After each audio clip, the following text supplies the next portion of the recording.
I'm Debbie Godfrey. Welcome to the Positive Parenting PEP Talks podcast. Hello. So today we're going to talk about step 3 and step 4 to redirect Backtalk.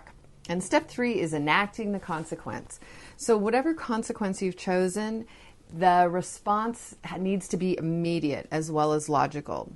After you've chosen the most logical consequence, you, the parent, or another adult authority figure, have to enact the consequence immediately without giving the backtalker another chance. No matter how hard they plead or promise to change, that's often where we get trapped, is that they promise that they're going to do it differently. We give in, and they just know that they can always wear us down by their pleas and their promises. So if you have a child who's continually able to manipulate you that way, enacting the 4 steps of Backtalk is going to be really effective in getting better behavior in the future.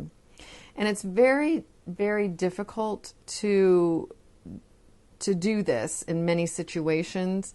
And because often we'll say if you do this again, or if you do that again, then I'm not going to do this, or I'm not going to do that.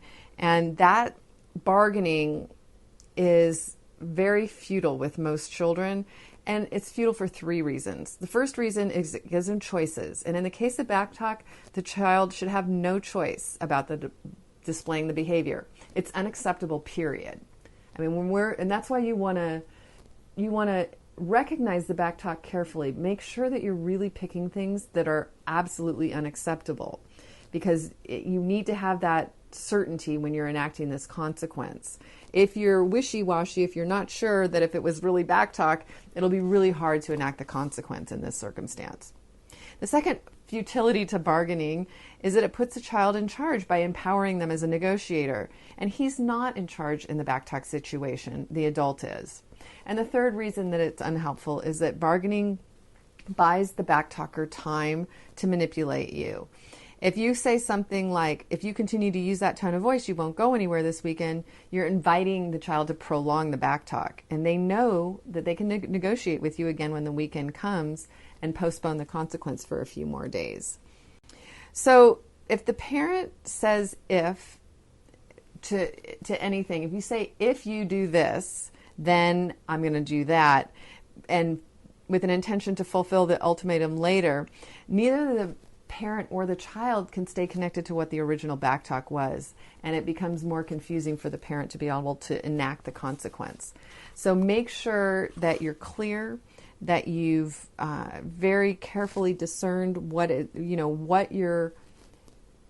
behavior was you're disciplining, and that you choose a consequence carefully, and then you enact the consequence.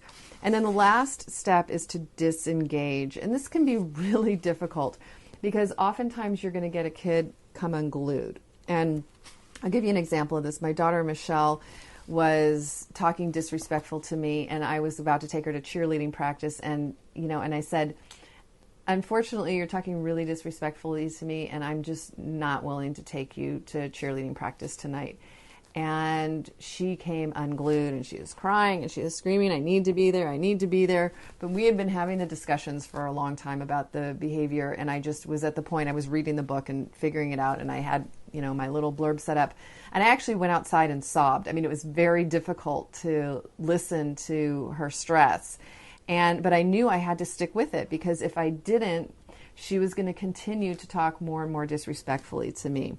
And so I waited and had my little cry. She had her fit. She finally calmed down after a while, and she did miss cheerleading practice that night. And she actually started to recover from that point. She became a lot more respectful. She understood that if she wanted my support, she was really going to have to step up and behave more appropriately. And it's not like it never happened again, but it went from 100% to about 20% of what it was. And then over time, as I continued to support the 4-step process, it went to the point where she really didn't do it anymore, because she understood that it wasn't going to get her the results that she wanted. So those are the 4 steps. Hope they help. Love this book, and have a great day and a great weekend. Happy parenting.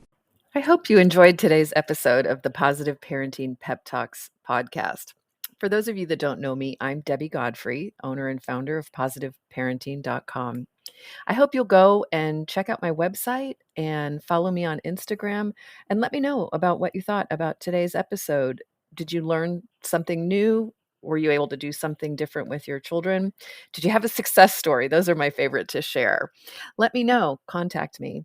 I'd love to hear from you. And also, what future topics would you be interested in hearing about on the Positive Parenting Pep Talks podcast? Thank you so much for being here and for all of your support. Take care and happy parenting.